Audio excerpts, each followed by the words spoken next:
Assalamualaikum warahmatullahi wabarakatuh. Baiklah, pada kesempatan ini saya akan menjelaskan tentang pengertian alat pembayaran dan jenis-jenisnya. Saat ini hampir setiap orang sudah bisa dipastikan memahami alat pembayaran, yaitu alat yang dimanfaatkan untuk melakukan kegiatan pembayaran dalam berbagai hal. Alat pembayaran ini terbagi menjadi alat pembayaran tunai dan non-tunai. Perkembangan metode alat pembayaran juga semakin pesat, ya. Jika waktu zaman dulu sistem pembayaran masih berupa sistem barter, ya, di awal terjadinya peradaban, namun pada masa sekarang pembayaran sudah bisa dilakukan dengan mata uang, bahkan dengan mata uang elektronik. Setiap orang harus bisa memahami cara penggunaan alat pembayaran, karena alat pembayaran juga harus mempunyai nilai transaksi, ya, yang sama dengan barang yang akan dibeli. Nah, berikut akan saya jelaskan tentang alat pembayaran, ya, tentang bagaimana itu alat pembayaran, ya. Yang pertama, alat pembayaran tunai. Alat pembayaran tunai ini pembayaran yang sudah lama sekali dilakukan oleh manusia. Fungsi alat ini guna melakukan berbagai transaksi proses jual beli. Nah, setelah itu pembayaran tunai adalah pembayaran yang dilakukan dengan mata uang tunai, ya.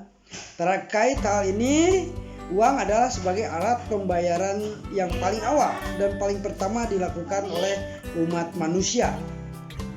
Nah, di Indonesia mata uang yang diciptakan oleh Bank Indonesia adalah rupiah, ya. Mata uang yang dikeluarkan selain oleh Bank Indonesia, ya, untuk mata uang yang dikeluarkan selain oleh Bank Indonesia akan dianggap sebagai uang palsu, ya. Ini untuk di Indonesia, dan inilah yang harus kita hindari. Nah, agar bisa meminimalisir penggandaan uang palsu, maka sudah banyak negara yang mengembangkan uang non tunai, ya, sebagai alat transaksi, dan pemerintah Indonesia pun turut mendukung proses tersebut. Karena untuk pengadaan mata uang sendiri juga pada dasarnya memerlukan biaya yang mahal daripada uang non tunai. Alat pembayaran non tunai. Alat pembayaran non tunai adalah suatu alat yang tidak menggunakan uang tunai, namun menggunakan uang non tunai, ya, seperti giro, cek, uang elektronik, dan lain-lain. Untuk itu di Indonesia sendiri, ya, kewenangan untuk membuat giro ada pada seluruh bank kecuali Bank Indonesia. Nah, berikut beberapa jenis alat transaksi non tunai yang bisa kita gunakan, ya. Di antaranya satu, cek. Jenis pembayaran non tunai yang pertama adalah cek, ya. Cek adalah suatu kertas yang bisa dijadikan bukti bahwa bank akan mencairkan dana dari nasabah pada orang yang namanya sudah tertulis di cek tersebut, ya. Kemudian giro, hampir sama dengan cek, namun bedanya giro bukan digunakan untuk mencairkan uang pada nama yang tertulis di atas kertas, namun untuk memindahkan uang dari rekening nasabah lain pada rekening nasabah yang tertera di atas kertas, ya. Kemudian yang ketiga, utang debit. Pembayaran ini dilakukan dengan melakukan utang terlebih dahulu pada suatu bank, ya. Lalu Anda akan menggunakannya. Nah, setiap kali Anda menggunakan uang tersebut, maka harus Anda tulis pada suatu kertas. Nantinya kertas tersebut akan diproses oleh bank agar Anda melunasi utang tersebut, ya. Kemudian ada juga yang disebut dengan kartu kredit. Kartu kredit adalah salah satu alat pembayaran non tunai yang saat ini sangat terkenal, karena hampir seluruh orang, ya, sudah menggunakan kartu yang satu ini agar kegiatan pembayarannya bisa berjalan dengan lancar. Proses pada dasarnya hampir sama dengan menggunakan utang debit, hanya saja penggunaan kartu ini hampir sama dengan ATM, namun penggunaannya akan lebih mudah, ya. Kemudian juga ada yang disebut dengan uang elektronik. Uang elektronik adalah satu dari jenis pembayaran yang saat ini bisa Anda gunakan dalam berbagai transaksi pembelian. Caranya juga sangat mudah. Anda hanya harus menyetorkan sejumlah uang pada pihak ketiga agar bisa diubah menjadi uang elektronik.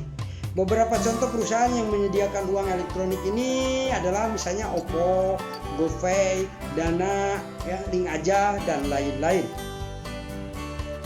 Nah, saat ini dunia perdagangan sudah semakin maju, ya, dan kita bisa berdagang dengan mudah ke berbagai negara.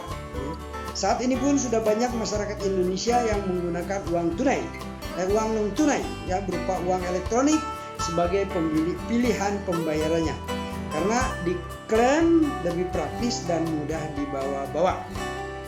Nah, selaku pembisnis, tentu kita harus bisa beradaptasi dengan kondisi tersebut, juga berusaha untuk menyediakan pilihan metode pembayaran uang elektronik di layanan pembayaran Anda atau di kasir toko Anda. Nah, dalam hal ini bisa digunakan aplikasi untuk pembayaran non tunai tadi, ya. Banyak aplikasi yang bisa digunakan, ya. Misalnya salah satunya adalah Financial Cost, ya, yang sudah terintegrasi dengan sistem pembayaran tunai maupun non tunai. Demikianlah yang bisa kami sampaikan. Mudah-mudahan bermanfaat. Wassalamualaikum warahmatullahi wabarakatuh.